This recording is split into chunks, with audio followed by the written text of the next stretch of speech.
persuade the Americans to actually intervene, and there are listeners in the American political system who are listening to the Taliban and using these things that women are at risk, and all those who supported the NATO troops, they are at risk, and somehow they want the Americans to again intervene. But this is, they've been there for 20 years. What will they do now which they didn't do in 20 years? So so this is the situation right now. You asked me a question about us being worried. We are worried because the direct impact of this descending into a prolonged civil war, this is what we think will happen. It will be a prolonged, protracted civil war, and the country that will be most affected after Afghanistan will be Pakistan. We will be affected, number one, that more Pashtuns are in Pakistan than in Afghanistan. Taliban is basically a Pashtun movement, so it will flow into our Pashtun areas. And it happened after 2003-4. It happened that our Pashtun areas reacted to what was happening in Afghanistan, and Pakistan lost 70,000 people in that because we supported the Americans. And so there's a likelihood that again in our Pashtun areas we will have problems. So that's number one. And then having lost 70,000 people and over $100 billion lost to the economy, half of our tribal area people were internally displaced. About 3 million people were internally displaced. So that's number one worry. Number two is refugees. We already have 3 million refugees in Pakistan, Afghan refugees. 3 million registered. We think there are over about 500,000 more than that. So last thing we want, our economy is just recovering. We do not want another inflow of refugees. And number three is that, we have now great plans of our connectivity right into Central Asia through Afghanistan. I just went to Tashkent to work on this railway from Uzbekistan connecting through Afghanistan, through Mazar Sharif and into Pakistan, which would connect this whole area. So this is our future, it's geoeconomics. And we are worried that if there is a civil war in Afghanistan, this whole economic agenda of connectivity with Central Asia goes out of the window. So that's our worry. Sir, in case of the Taliban takeover of Kabul, what will be your government's policy? Will you close the border or cut relations with Afghanistan? What will happen, I can't say. But what Pakistan wants is Pakistan will deal with any government that is elected or selected by the people of Afghanistan. So whoever people of Afghanistan, the government they feel represents them, Pakistan will work with them, whichever that government is. What would the Taliban takeover mean for Pakistan? Taliban takeover depends what sort of a Taliban takeover it is. If it is a Taliban takeover which becomes inclusive with other players, and it includes, it will be the best thing for Afghanistan if it is an inclusive government. But if it is exclusive government with fighting going all over Afghanistan, we believe that if the Taliban try and form an exclusive government through military takeover, this will mean a protracted civil war. And that is, as I said, a nightmare scenario for Pakistan. So there is it seems, even though everyone's gathered in Doha today, I believe there's a Troika meeting as well, it seems like there's a last-ditch effort to try to come to some sort of solution. Do you think there's lots of suggestions as to how this could move forward? The Taliban have one suggestion too, which is that Ashraf Ghani should step aside. If it means, given how much Pakistan has at stake, would you support such a move? I mean, if it comes to this consensus that an elected president should step aside?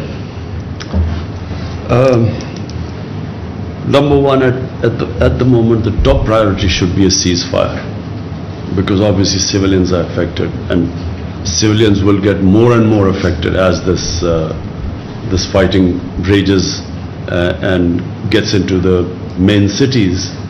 Once the fighting gets into the main cities, then there will be heavy civilian casualties. So therefore, at all costs, there should be a ceasefire. Now, what would it take for a ceasefire? And that's what the Doha talks are all about. So, you know, I'm not a big one into military solutions. I believe that, you know, as a politician, we always should look for a political settlement.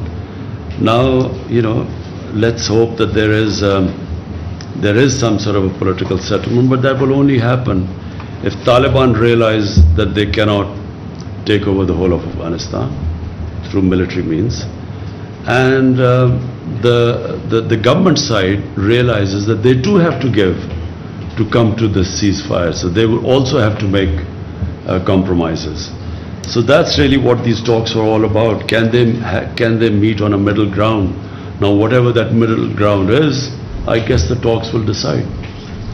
So do you think influence of Pakistan's influence of Taliban has been decreased compared to 1990s? What do you think about that? Let me remind you that, you know, Pakistan was the three governments that recognized the Taliban government in 2001, before the Americans toppled the Taliban government. And probably Pakistan was the most influential government.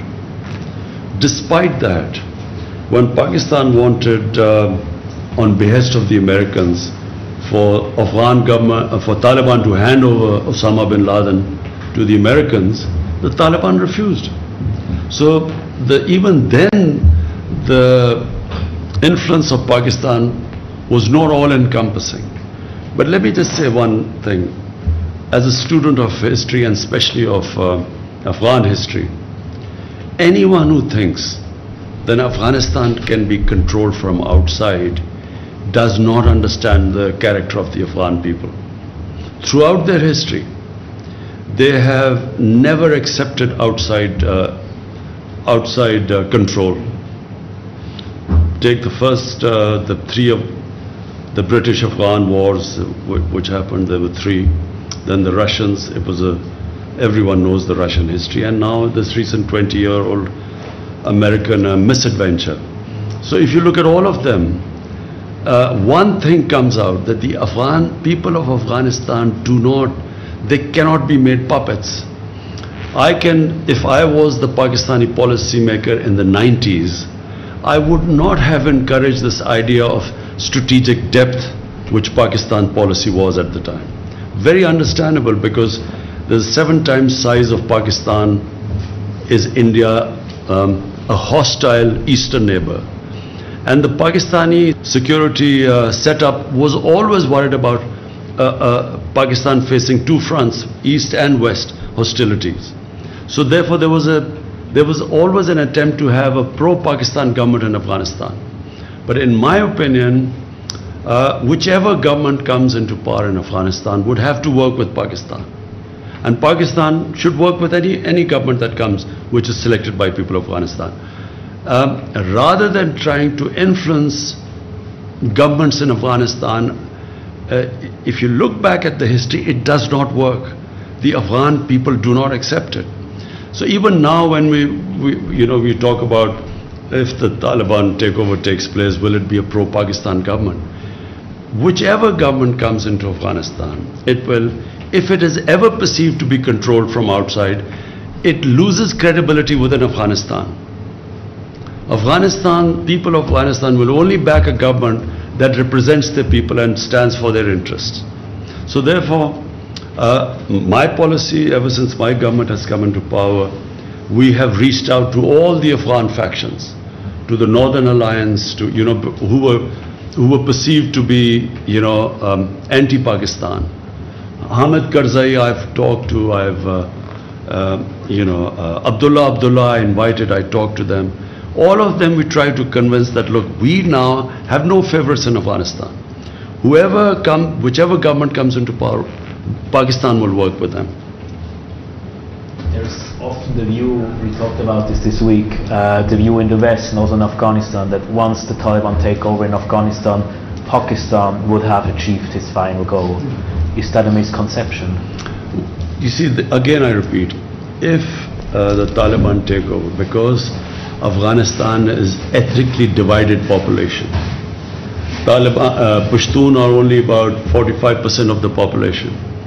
Then there are Tajiks, then there are Hazara, Uzbeks. So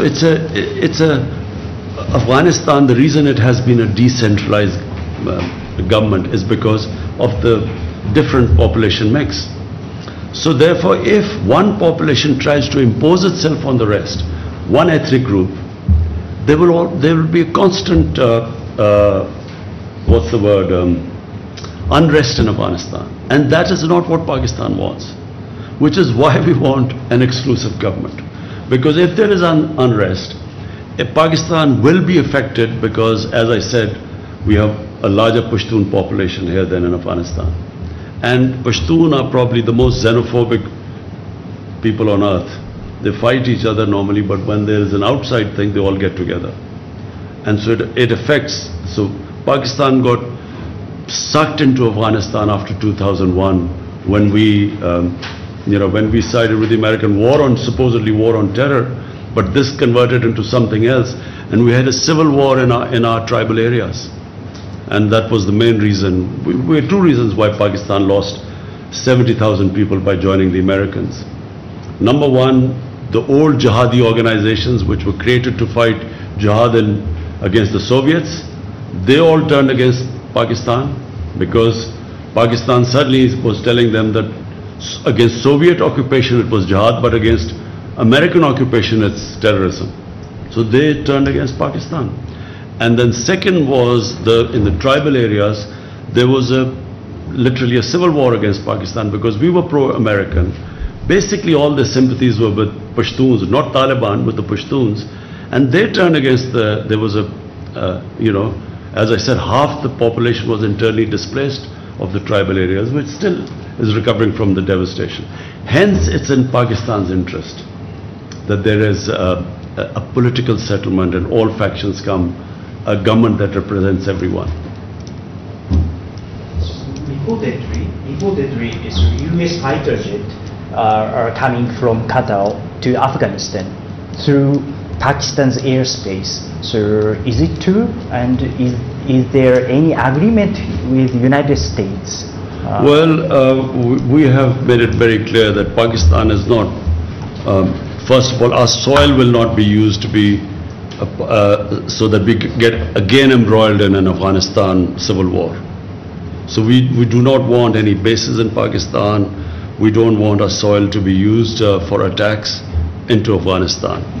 And as far as I know, that after 31st, the Americans are going to stop all sorts of even air attacks on Afghanistan. One last question. So the two main players in Afghanistan, any solution, are the United States and Pakistan.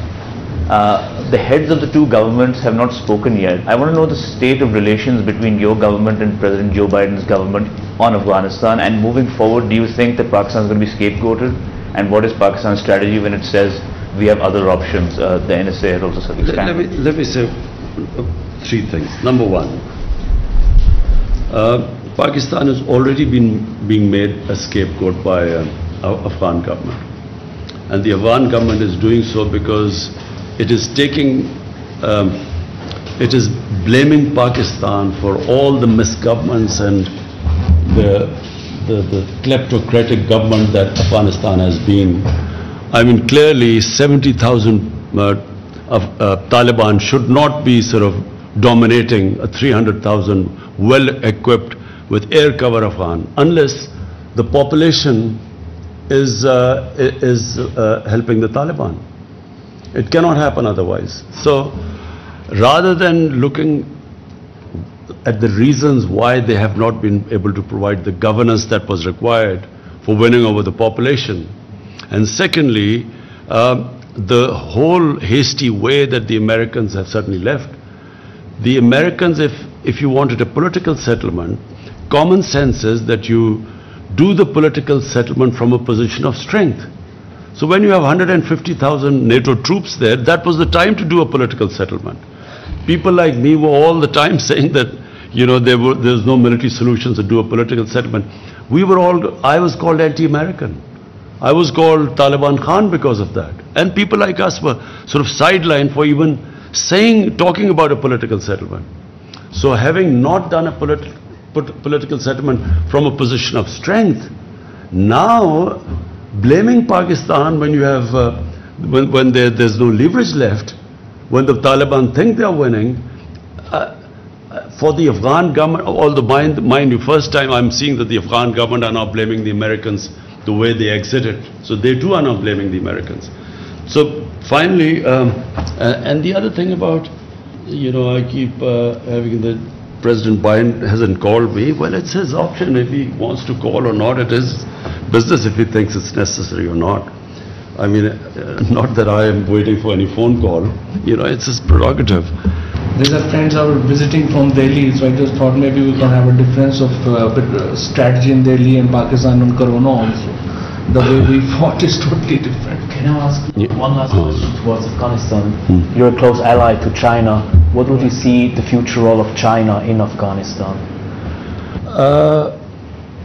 I think the answer to your question also is that I think that the Americans have decided that India is a strategic partner now.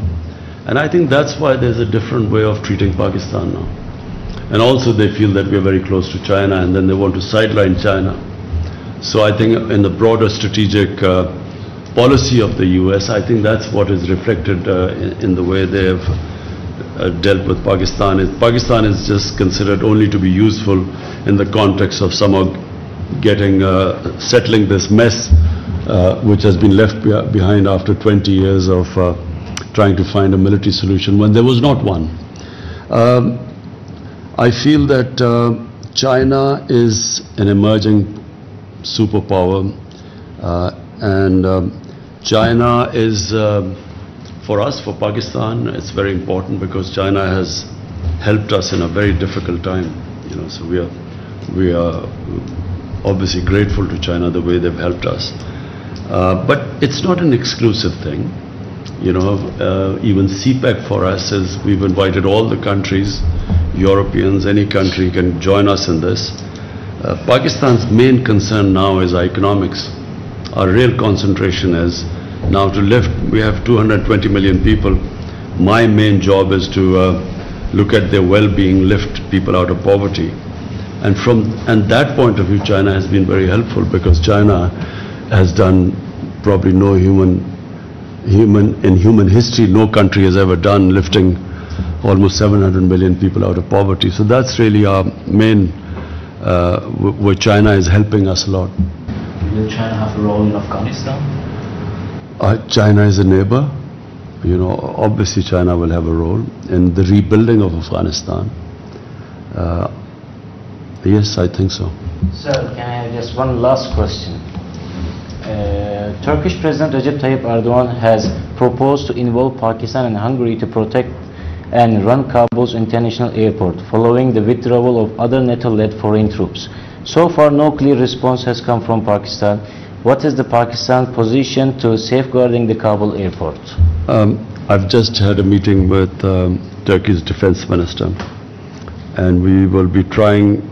The best thing is for Turkey and the Taliban to have a face-to-face dialogue, so both can talk about the reason why that Kabul airport has to be secured. And so we will be talking to the Taliban to use our influence for them to have a face-to-face talk with Turkey. वज़ीर-ए-आज़म इमरान खान की गैर मुल्की media के नुमाइंदों से बातचीत आप मुलाहिजा कर रहे थे। वज़ीर-ए-आज़म इमरान खान का कहना था कि अमेरिका पाकिस्तान को तालिबान पर असर रसूख इस्तेमाल करने के लिए कहता रहा है। अमेरिका की कोशिश रही है कि अफगान हुकूमत और तालिबान किसी मुआहदे पर पहुंच जाएं।